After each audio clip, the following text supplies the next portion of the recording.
I'm here on behalf of Rogers Communications from a company called Standard Land. We're agents for Rogers. And we're proposing a telecommunications tower in northeast Comox at 1301 Knight Road to improve high-speed wireless voice and data service for wireless Rogers customers. So let's go to the next slide. So essentially, in the town of Comox, Rogers customers are facing frequently dropped calls, increasing demand for wireless service, especially as we move towards smart devices like iPads and smartphones. It places increased demand on Rogers wireless infrastructure. So the option that we're faced with is either to upgrade existing cell sites or to look towards establishing new cell sites. A little bit of context, approximately 60% of 911 calls are made from mobile devices, and about half of households solely rely on mobile devices as a sole means of communication. We do have an existing site in the town of Comox. It's on the rooftop of St. Joseph's General Hospital.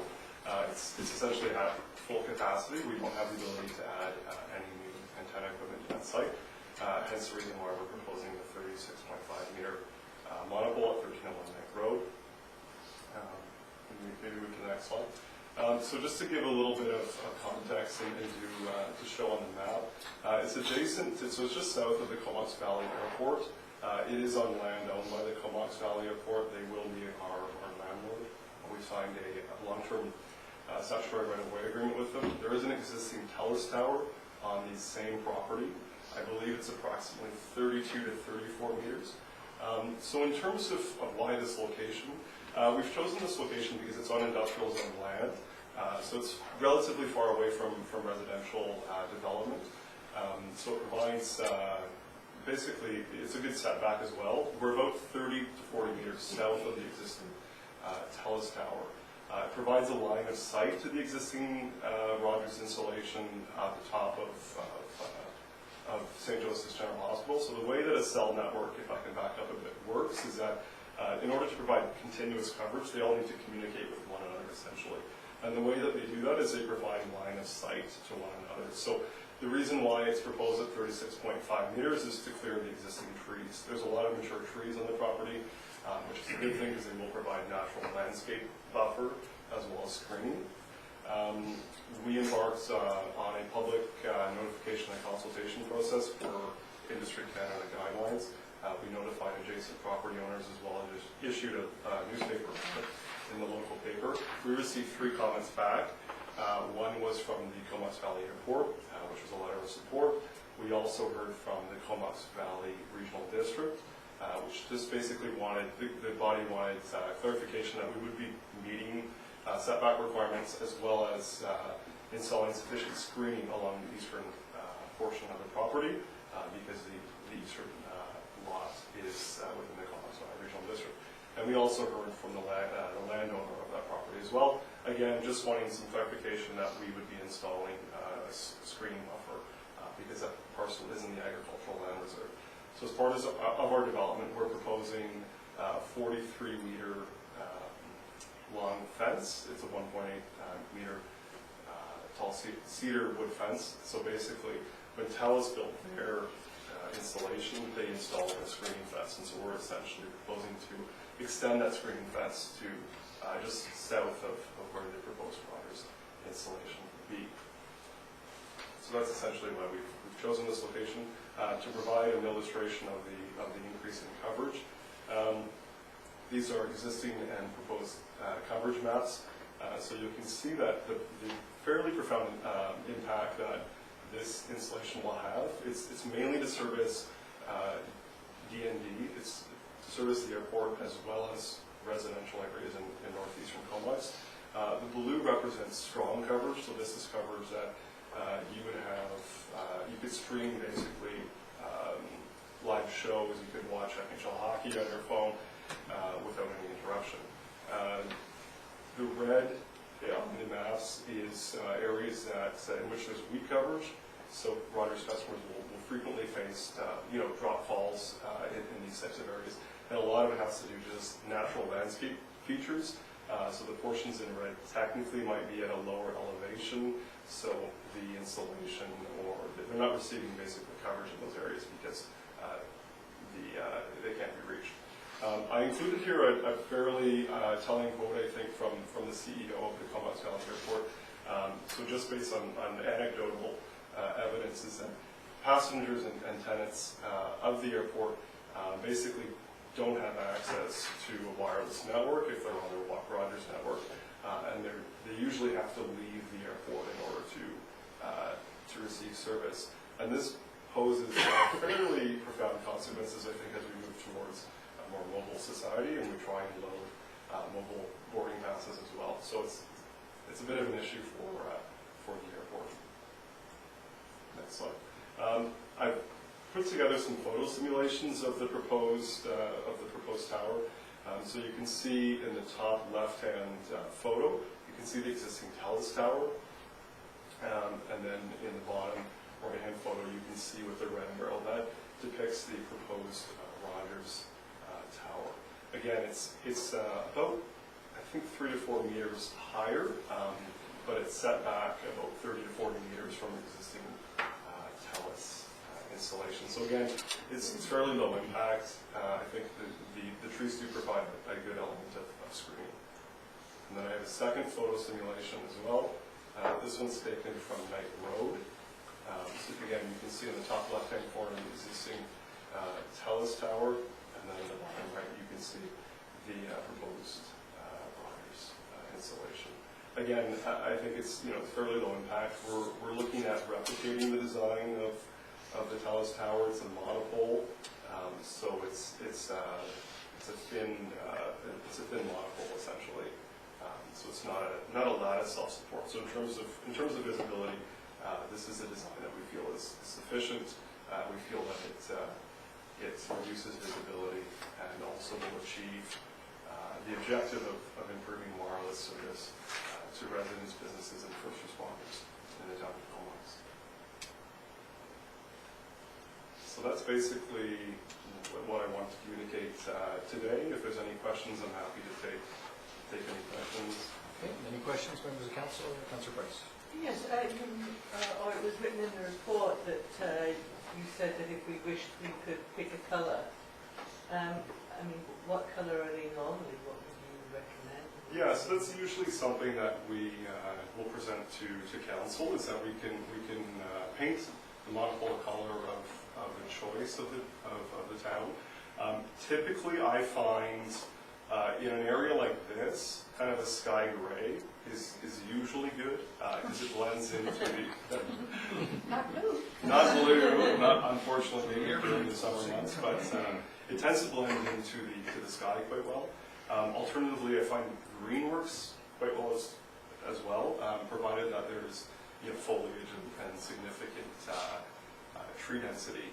On this parcel, there is, but I think in the wintertime there might not be. So my suggestion would be to go with a kind of a sky gray color. I find that usually is the best in terms of limiting visibility. But again, the existing TELUS tower is white, so we can match it if that's a preference. We can always match that color as well. Okay, Thank you. Councillor McKinnon. Yes, thanks for your report here. Two quick questions. One, I was pleased to see in the report your reference to Health Canada, that the health issues with the towers are negligible, if at all. And thank you for putting that in the report and drawing it to our attention. The second question would be a curiosity one, is when and if the service goes through, will the rates go up? Unfortunately, I'm not in a position to answer that question. I wouldn't foresee that happening. This installation is to basically maintain service quality to Rogers customers. Thank you. Yeah. Councillor Gatt. And this is only going to help Rogers customers, right? It's not going to do anything for anybody else? This installation is a Rogers installation. Now, we are regulated by Industry Canada, and so if another carrier wanted to co-locate on this tower, they would file an application to co-locate, and Rogers will accept applications to co-locate in the future. So if there are other carriers that do have an interest in locating, there's a process in place in which they would file an application to co-locate. They would provide their technical specifications, couldn't do that with TELUS?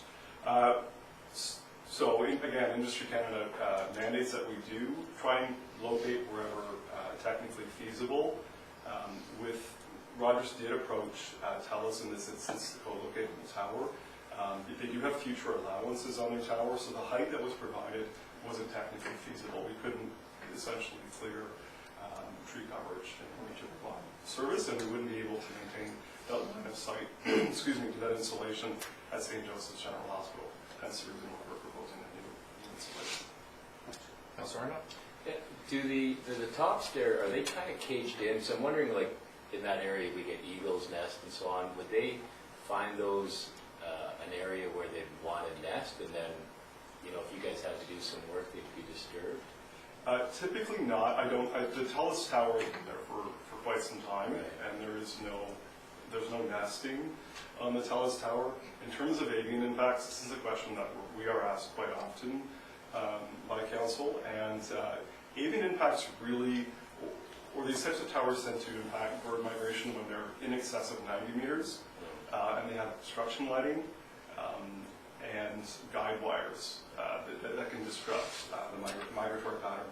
In this instance, this monopole is proposed at 36.5 meters, so it's substantially lower than a height that would impact bird migration. There's no guide wires because it's a monopole self-support tower, and there's no obstruction lighting as well. So we filed referrals to DND, to Transport Canada, to NAV Canada, and they've confirmed that no special lighting or markings are required. So to answer your question, I don't anticipate there being any impacts on avian species of birds in the area. Yeah, I just want, like, for them nesting in there, not flying by, just thinking, hey, Sure. that's a cool place, it looks pretty scary, I'll put my nest there. In terms of the probability of that, I think it's low. Yeah. I think that's evidenced by the fact that the TELUS tower, I think, has been there for over a year, and we haven't seen that happen there. So. All right. Any other questions?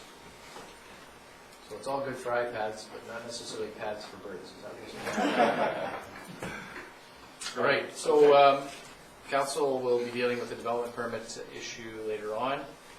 And I'll just draw your attention to the agenda where it talks about the color of it on the development permit conditions. Staff recommendation at this point is to be white, matching that of the existing TELUS tower. So if council wishes to amend that, we'll deal with that later on in the agenda. All right, so I understand that the next delegation is here simply to answer questions in connection with the application. Is that correct? Yes. So we won't hear from Mr. Vincent now, but perhaps later during the item that we'll be discussing the application. All right, we'll do minutes of meetings then. Minutes of the meetings for approval. We have the inaugural council meeting minutes of December 1st. Move. Second. On approval, all those in favor? Motion's carried. We have the regular council meeting minutes of December 3rd for approval. Second. On approval then, all those in favor? Motion's carried. And then we have the committee of the whole meeting minutes of December 10th for receipt. Move. Second. Received then, all those in favor? Motion's carried. One recommendation coming forward from that regarding carry forward on unexpended project budgets of 2015. Staff be authorized to continue to spend 2014 project budgets in 2015 in order to complete the acquisitions, studies, designs, and projects that council approved in its 2014 financial plan. Move. Second. All those in favor? Motion's carried. No other committee reports at this time. We do have the management report for receipt at page 31. Move receipt. And on receipt then, all those in favor? Motion's carried. Is there anything on that management report that council wishes to deal with? Or questions on? Yes. I just have a question. Is there any update regarding fixed wing search and rescue training facility? Okay, CEO. Not at this time. I have spoken with the CEO at the airport and have been in communication, and they will be contacting us in the next little while in terms of what next steps we can do and work with them to come up with a proposal that will come before council in the future. So I expect you'll see something in the new year. Thank you. Councillor Arnott? Yeah, and the Baybrook property, with all the rain that we had last week, has there been any damage to the area, to that bridge, to the house that wasn't previously? No damage to the house. There was some channel erosion associated with the bypass channel that was put in, and none to the bridge at this time. Okay. All right, any other questions, comments on the manager report? Seeing none. On the next item, which is unfinished business to do with 1770 Comox Avenue, I'll be declaring my conflict of interest due to the perception of bias as a result of my personal friendship with the project manager. And Councillor Arnott will take the chair. And buzz me when you're done.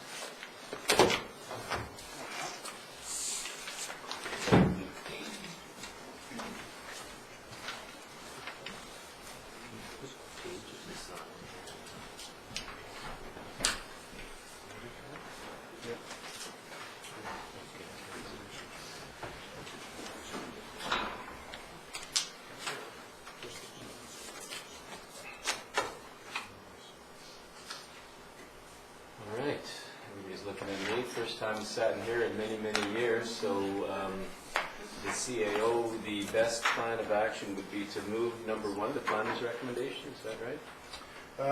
Actually, if we can move receipt of the report, and then the planner can do a presentation outlining a lot of staff recommendations to the project.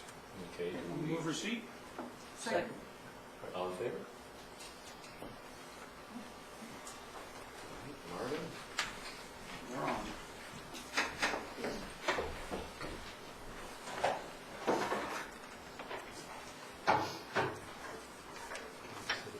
Shelley, do you have the, Shelley? Do you have the? Mark? Oh, it's not. Alan doesn't. It's the, brown one. Technology, so. Yeah. I get home in 5 different months.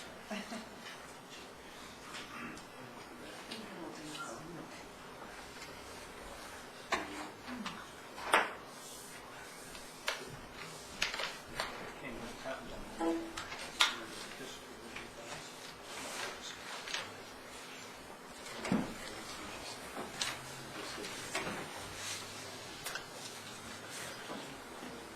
So really the purpose of the presentation is to provide an overview of the proposed amendments to the development drawings that are contained in Schedule 1. They're shown in bold and strikeout. Just a brief up to speed in terms of an application summary, summary of the written submission, the comments, and then the updated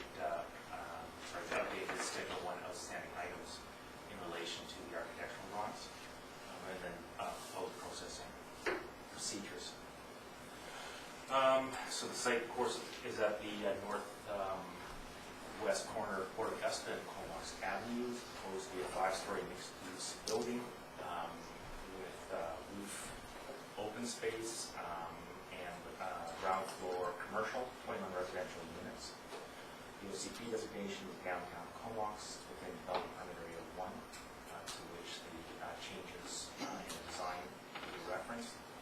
And the existing zoning is C4.14 commercial, proposed to be rezoned to C20. Reviewing the submissions, there are mixed. There are voices both in support and against the proposed development. The main areas of concern are the character of the building, which should better reflect the small town and Comox by the sea theme. Design of the building in terms of architectural detailing, massing, height, adequacy of on-street parking, proposed sound attenuation for residents of the hub. Main positives noted are that it's moving forward with revitalization of the downtown area, infill of an existing lot, and that it's proposed to redevelop the site for its previous use, which is a pub's restaurant. It's seen as a continuation of that existing local tradition. The additional provision of informal public space, gathering space that people are missing, and with the downtown, the additional downtown residences that will help support and attract new businesses.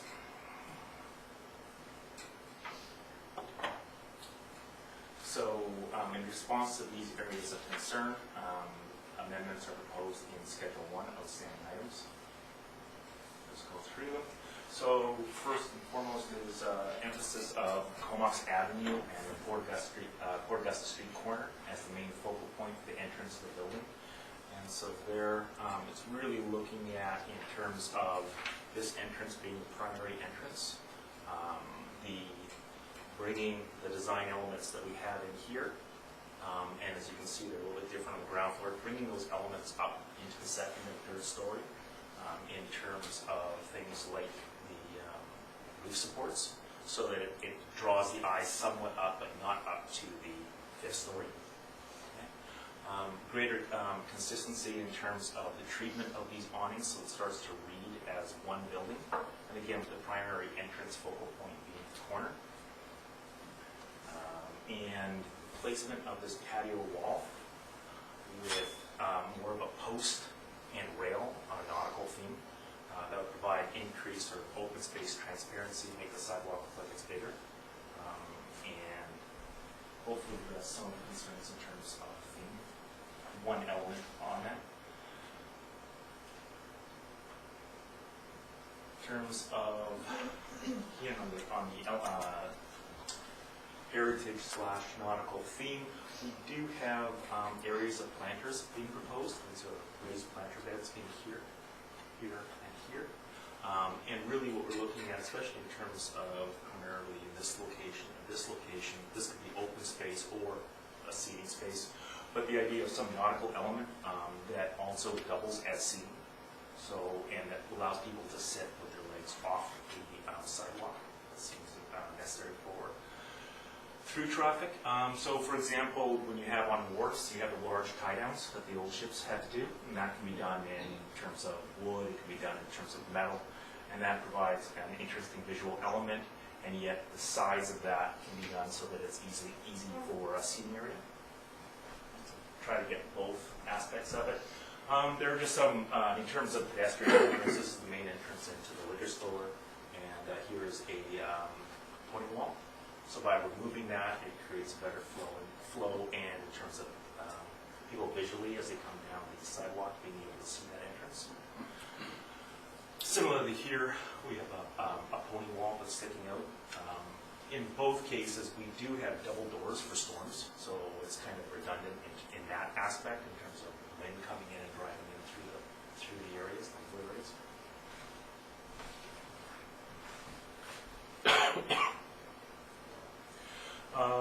The applicant originally proposed a mural, and that's to be located on the wall on the Port Augusta elevation where the liquor store is, so that's a blank wall.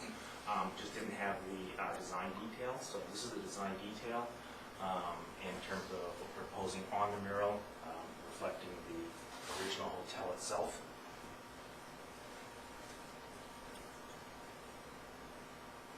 That's the location on it.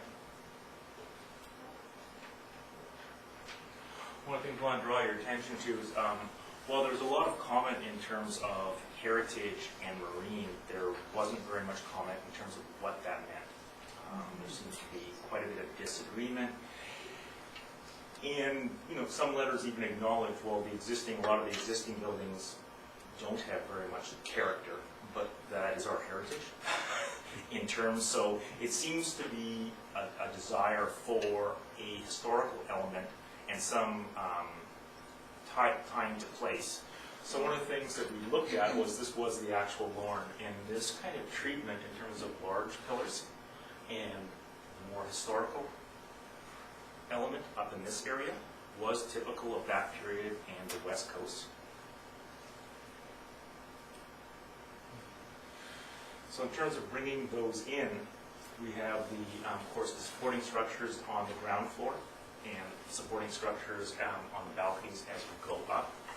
So that's what we're looking at there in terms of the first story railing.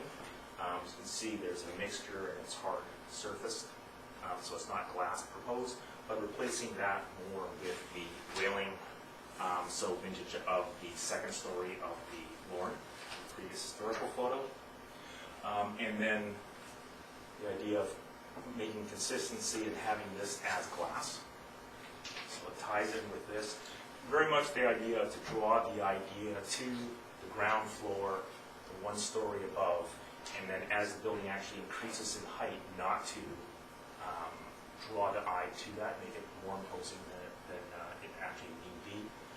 Similarly, when we get to the top story, the idea of taking the hard paneling on the outdoor patio, taking that off and using glazing, bringing this glazing down, so that, and also these are stairwells and access, in terms of access to the patio area. So they do have to be enclosed, but bringing in glazing again in this area to lighten it as we start going up.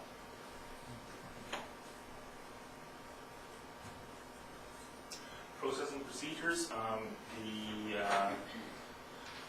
In the report, if the recommendations of the report are passed, it would give authorization to hold the public hearing, advertising hold a public hearing at the Comox Rec Center upon receipt of revised drawings in accordance with Schedule 1 and that presentation to council. So that could occur at a committee of the whole or a council meeting, and council, of course, in either of those meetings would have the opportunity, if they were not satisfied, to provide alternative direction in terms of not proceeding to public hearing. So it does have that factor in terms of being able to see what it is before any public hearing. And with that, any questions? Happy to answer. I think Hugh was first. Yes, two questions. I'll just ask one right now. Is that I was going to ask at the meeting today about what happened to the public input here, and I'm really pleased to see that the public input was looked into. I know there were some people, both within this room and in the community, that thought that having a public meeting was not a good idea at this time because it would be too late. And I see that the developers here have taken some interest in the feedback, which was, by the way, I counted 140 plus letters that came in. Council was reading them there. And yes, there wasn't any unanimous viewpoint of what to be, but I'm really pleased to see that really validates why we had a public meeting, that the response about having a nautical day, a maritime theme was taken into consideration by the developer. My second question, if I could, Marvin, is in several, or a couple of the letters, there was a confusion about the tax exemption, in particular for this building and property. And I wondered if you could, for us and for people watching, explain in layman's terms, Reader's Digest version of what that tax exemption actually means. So the tax exemption will be to the residential part of the dwelling unit only.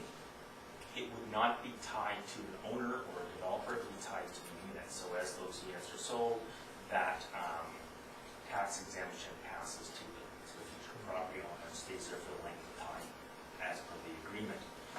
The existing land would continue to be taxed at its, in terms of both the commercial component of the land and the residential component, and the commercial improvement would also be continued to be taxed. So in rough, broad terms, in this case, prior to the Lorne burning down, it was X number of square feet of commercial, plus the land component that was taxed. That would remain because of proposing to rebuild all the commercial space that was on 2 floors on 1 floor.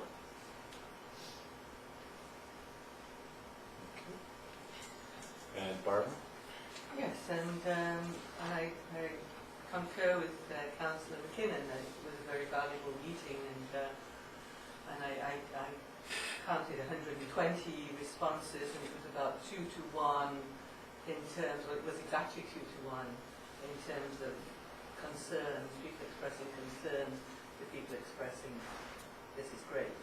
So I'm glad to see that there is going to be some changes made, so we'll see how the public receives that. On page 43, when it compares between the old zone and the new zone,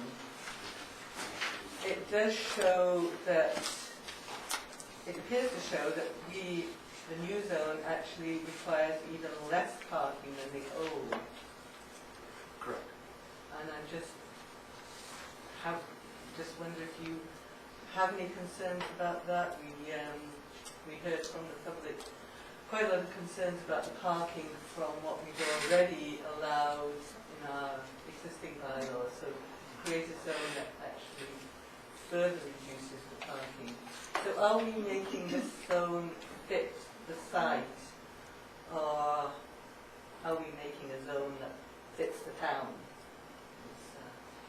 Well, the proposal is to go from 23 based on 21.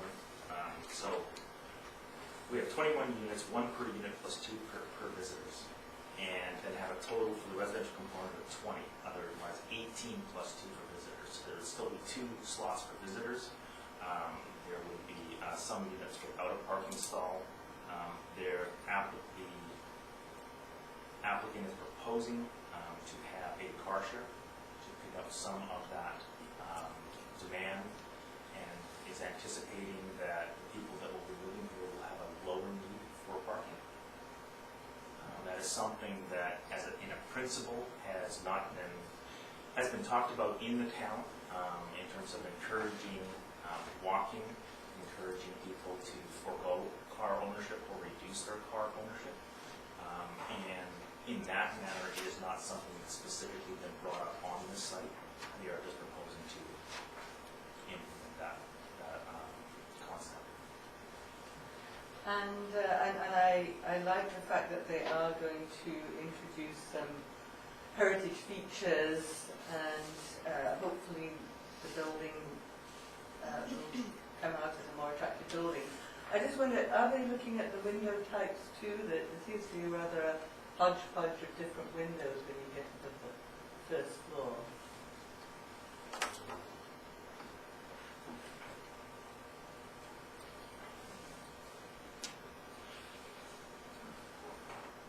Oh, yes. There's a lot of different window types that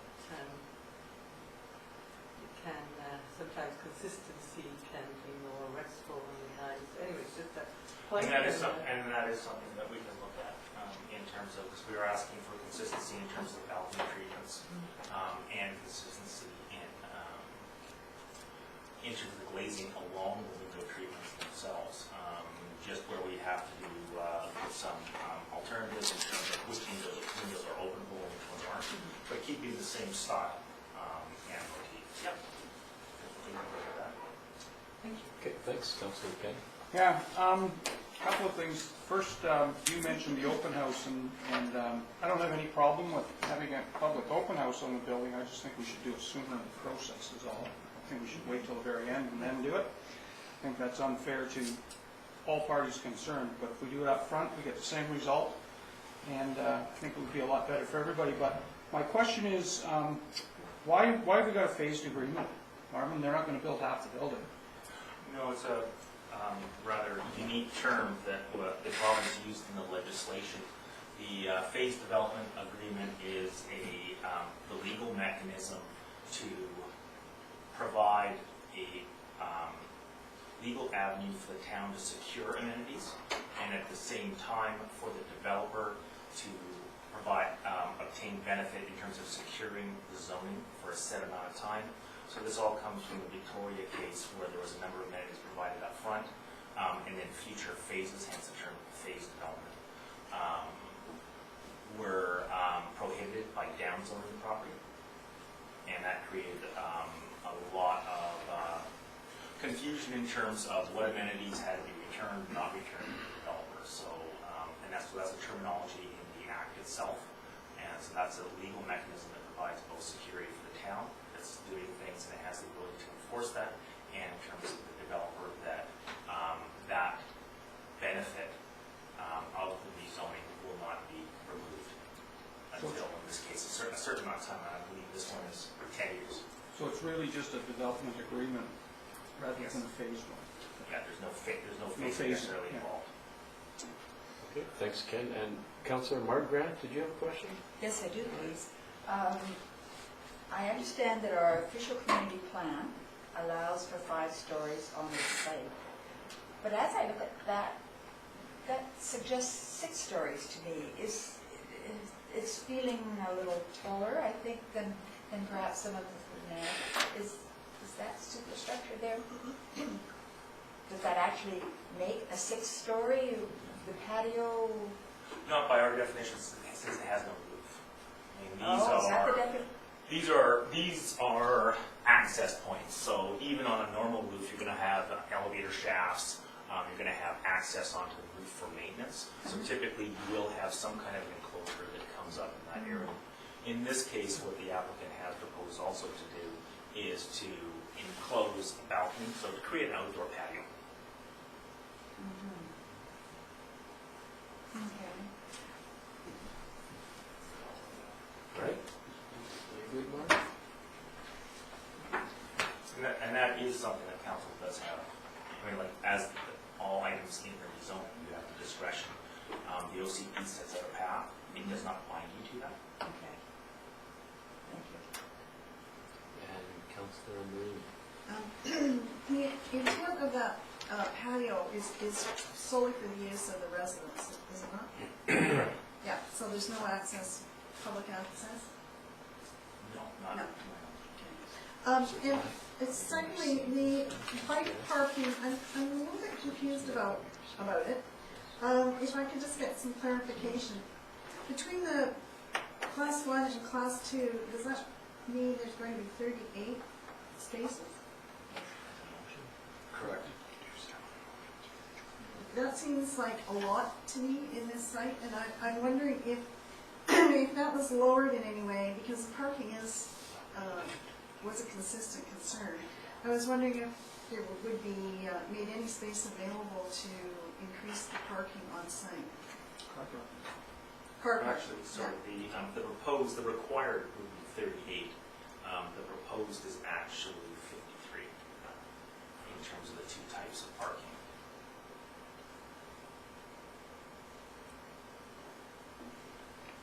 The downtown parking regulations with downtown vitalization were changed.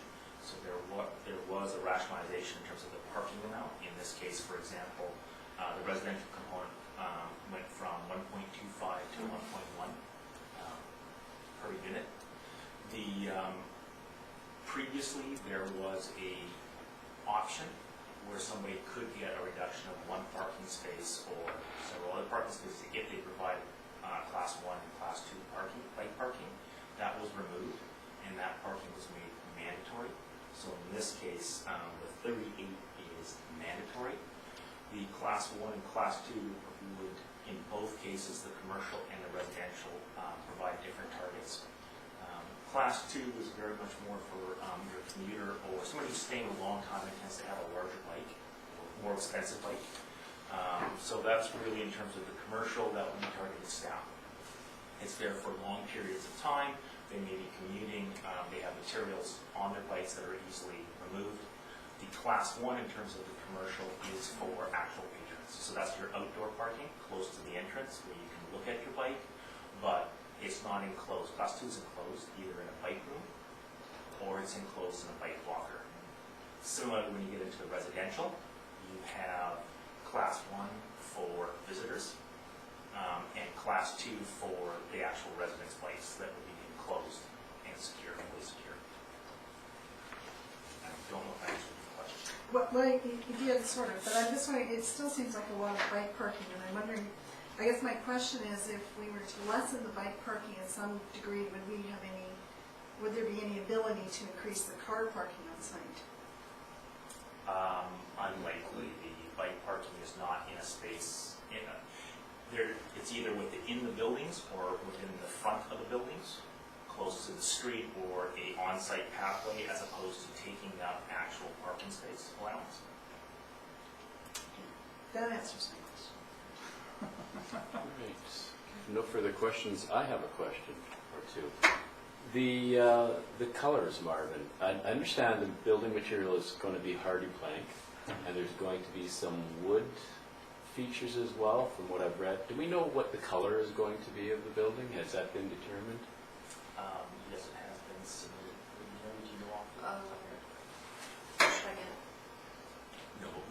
can get that Okay. information for you. We have So boards. we do have a coloring board, and perhaps Sean knows off the top of his head. Blues, grays, and slate, so kind of that marine Okay. look. And then, some of the painted wood with the new details on the first, second, and third floors and that on the corner. With exposed wood timbers, is that what I was getting from an earlier report? Well, we talked to the planning department about that, and looking at all of the different communities on the coast that we looked on after the public open house, a lot of the marine heritage buildings actually have white or off-white or light gray posts with the details you saw on the old lawn. Okay. So it's a little more marine heritage than West Coast. All right. That's good. Okay. Thank you. No further questions? So going on to number 2, the motion that the Comox Phase Development Agreement Authorization Bylaw number 1792 at 1770 Comox Avenue be amended as shown in attachment 3 to the planning report RZ 14-11 DP 14-14 dated December 17th, 2014. Do we have Move that. a seconder? Second. All in favor? All right, moved. Number 3, motion that the Comox Phase Development Agreement Authorization Bylaw number 1792, 1770 Comox Avenue, as amended, be given a second reading. Do we have a mover? Seconder? Second. All in favor? Okay, and final, that upon submission of revised drawings in accordance with Schedule 1, outstanding items of Planning Report RZ 14-11, DP 14-14, dated December 17, 2014, a public hearing located at the Comox Community Center at 1855 Knoll Avenue be scheduled for the Comox Zoning Bylaw Amendment number 1791 and Comox Phase Development Agreement Authorization Bylaw number 1792. That's 1770 Comox Avenue. Do you have a I'll move that. seconder? Okay. Is that a question or? It was a comment, Okay, yes, on the motion that's on the table. all right. Yes, and just to say, I will be supporting it. I do have concerns, reading the responses from the public, which as I mentioned, it was 2 to 1 in terms of, the one representing, we love it, get on with it as fast as possible, Okay. and the 2 was, we have these concerns that range as the planner identified on the board. So that's a considerable Yeah. divergence of views. But given that there is going to be some revision, and we will see the revision, that I will be willing to move this ahead to see Good. what we get in response to the comments. Good, we'll note that, thank you. And Thank you. Councillor McKinnon? Just a comment that's related to that. I'm wondering if the planner can answer this, is that the height of the building, and in many of the letters there was concern expressed about that. Can you walk through so that taxpayers understand that this doesn't open the doors for any height of buildings in Comox? What steps that would have to happen to look at other sites, and why this site was given an exemption for height? Certainly. The official community plan only identifies certain sites for an exemption from the 4 stories in terms of commercial development downtown. It was the mall property, as seen as historically under developed. Part of that as well, I believe, would have been concerned about it would have a limited impact on views. The other property was the Lorne, again, in terms of view impact, as we have the golf course to the north. There is also the Legion that was identified. And there's one property just outside the downtown on Beaufort Avenue, immediately adjacent to the golf course clubhouse. Again, it has the golf course behind it. Those were identified. Any other properties in the downtown area that would want to go above 4 stories, there would have to be an official community plan amendment. There is the limit to that. Anything in terms of the existing zoning, so excluding things that are recently built like with Berwick, the majority of the zoning within the downtown area is currently maxed out at 3 stories. So anything to go even a 4-story would have to come forward to council for rezoning and public hearing. Okay. Thank you. Thank you for that clarification. CAO? I think the planner meant to refer to the property adjacent to the golf course as Balmoral. Yeah. Not It's not both. or those over there. Yeah. All right, no further questions? All in favor? Second, everybody's done, good. So are we done with that? We can get the mayor back in? All right, just hang tight for a moment. No, he's outside. Having a small.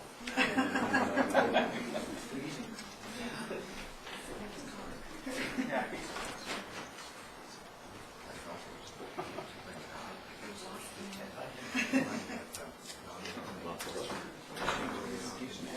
That went well. That's another myth. Still didn't get to hit that. Yeah, we could hit it now, there's some fun.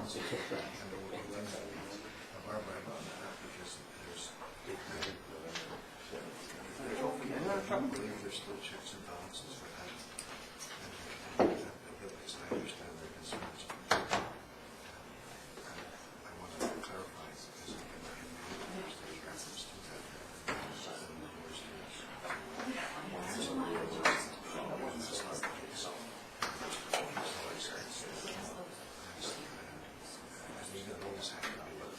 I guess first.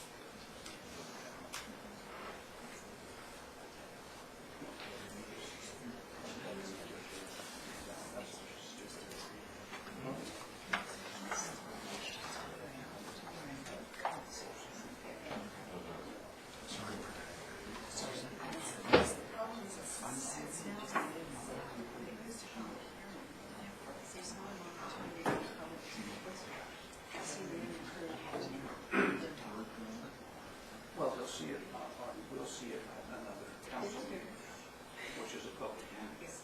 We'll have the ability to, right here. Won't get to see them. Now, then, right? So.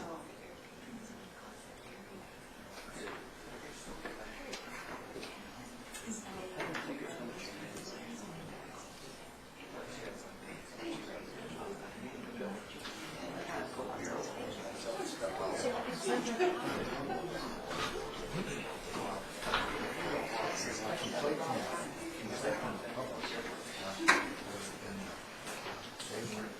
You back from dinner all right? Okay, so we're going to move on to bylaws.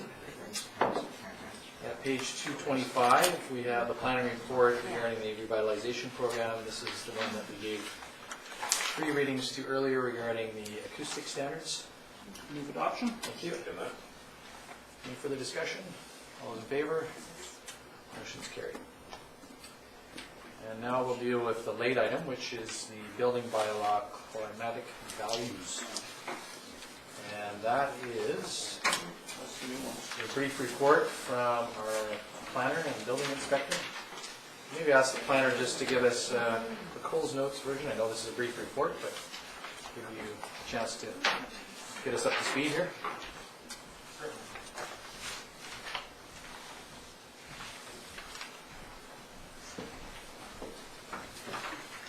Current BC building code in effect in the municipality and all municipalities within the province is based from 2012. Periodically, there are updates issued. There is, and they're through ministerial orders. So we have a ministerial order in terms of energy efficiency, and that is taking effect at the end of this month. fundamental change in that order is that instead of looking at a set insulation in terms of wall assemblies, you're looking at an efficiency, so an equivalency, not just insulation. So for example, a common thing is when you do have a wall, there's not only the insulation, but then there's the 2x4s. And so you have a better transfer with the 2x4s behind the drywall. So it's starting to look at that. What is the overall impact of that? The building code, the BC building code is actually a version of the Canadian building code. So there's a considerable amount of consultation on a national and then on a provincial level before a code is issued. And that means that some data that goes into that code at a point in time, and by the time the code is actually out, it may not be the most current data. So with these two factors in mind, under the new efficiency rating, one of the factors that drives the efficiency rating that is going to have to be met at the end of December is the number of degree days below 18 degrees Celsius. The data that is currently in the code itself is not the most recent data. It just puts us over a category line. So we would, under the existing building code data, be in category in zone 5, which if conventional standard construction would mean whether you are 2x6 walls or 2x4 walls, and which is insulation would mean you have to have an R22 insulation as opposed to the standard R20. It's a little bit new and a little bit novel. Alternatively, if you look at the most current data from Environment Canada measured at the airport, we would be under that 3,000 day threshold, and we would be coming in zone 4, same zone as the Lower Mainland is in, and that would mean that conventional construction using R20, standard R20 insulation, would still be possible. The estimate that we have on a verbal one-person scientific survey in terms of a 1,500 square foot house, the difference between those two zone categories is about $500 to $600 per house of that size. That would affect the walls and that would affect the ceilings. When we looked at this, the issues that, of course, that this change would, any change to this would do is if we update our building bylaw to use the most recent environment data, the insulation value will be slightly less in terms of the houses that went in. Of course, we have a reduction in construction costs, as mentioned. In terms of sustainability and greenhouse gas emissions, the buildings are one of the leading producers of CO2 and greenhouse gases. So again, you reduce the insulation value a little bit, you start looking at a corresponding reduction in or increase in CO2 level emissions. So sort of competing interests there that have to be balanced off. And also we were hoping to have consistency in terms of building code requirements throughout the valley. But our knowledge as of today's date is that Courtney and the regional district is proceeding with implementation such that zone 4 would be in effect. Cumberland is maintaining into zone 5 and will take a monitoring approach to that. Right. Great, thank you for that report. Any questions from members of council for our planner? Seeing none, we'll ask then for the recommendation, that is that the bylaw amendment be given first, second, and third reading. Move. Second. Moved and seconded. Any further discussion? All those in favor? Motion's carried. Now, that won't be adopted till our next meeting in January, but that's sufficient time? Yes, it is. All right, so that's we're now down to new business. Page 231, we have a report on the Associate MIA-BC Municipal Insurance Association BC membership for the Fire Protection District. Move receive. So move that we receive the letter, and also that the town asks the MIDC to provide associate membership for the Fire Protection District, which jointly provides fire protection services with the town under an existing contractual agreement. So that would be the second motion that we need. Move. Second those together. Yes. Any further discussion? Seeing none, all those in favor? Both motions. Motion's carried. Page 237 is the report on the downtown revitalization debt refinancing, and that's not what we're talking about with our incentives plan, but that is something that goes back a few years. And this is just indicating to us from the finance director that this can be now, this report can be received.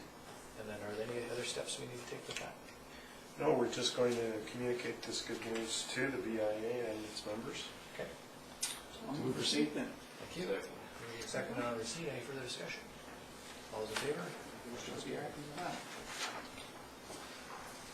All right, planning procedures bylaw amendments, planning report PR 1414, and that is for a motion to give it first, second, and third reading. Move. And that report is related to, it's just the fun and games with iPads, but I do believe it's, Thought it was just me. no, it's all of us, I'm sure we'll get used to it.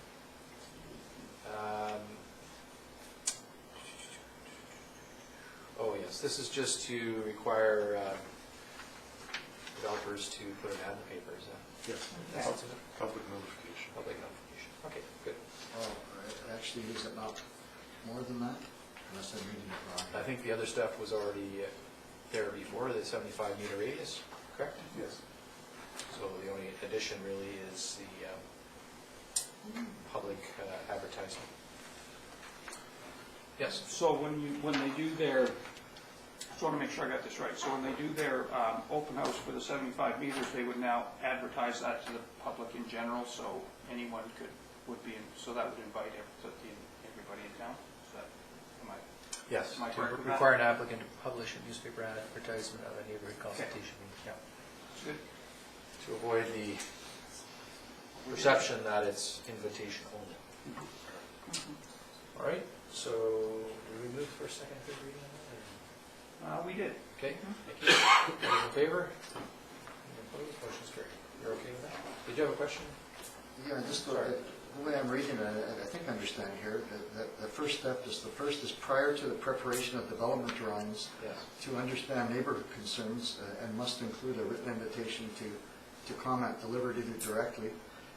And the second event is required to be in the form of a meeting to show how those concerns have been addressed, or if not, to explain why. That's our current procedure. The amendment we're making here tonight is to, in connection with the first meeting, Yes, require a public notice in the paper. thank The you. second meeting already has that. I wanted to confirm that was the Yes. change. Thank you. Yeah, you bet. All right, again, that'll be brought forward for adoption early January. Okay, page 245, and that is the Rogers Tower application. That's for development permit application and development variance permit, 1301 Lake Road. Move. Second that. Okay, so move that the permit be issued, subject to conditions. Now, those conditions, as I mentioned earlier, do include, page 249 at the bottom, the color being white. So, does council wish to change that? Yes. Well, not being an expert, but I did like the suggestion of the grey sky as being perhaps a more normal background. So would you like to make I that? will make that amendment, that colour. So move that the white Grey be sky. replaced with grey sky? Sky gray. Sky gray. Grey sky. Not skyler gray. Whatever he says. Sky gray. Sky gray. Okay. I prefer plaid myself. Is there a seconder for the motion? Move. Amendment? I'll do that. Okay, any further discussion on the amendment then? All those in favor? Motion's carried. And on the main motion as amended, all those in favor? Motion's carried. And also that the development variance permit 14-8 be issued. Move. Second. All those in favor? Motion's carried. All right, thank you, Mr. McDonald. All right, so that takes care of all our agenda items. There are no correspondence. We dealt with the late item. No other reports. Okay, reports, members of council. Councilor Kane Grant. I have no report to give. Okay. I'm good. Councilor Arnott. Well, I'm going to make it quick. I went to a CJC meeting last week, first one, and looks like a good turn there. And I had a visit with the wing commander at his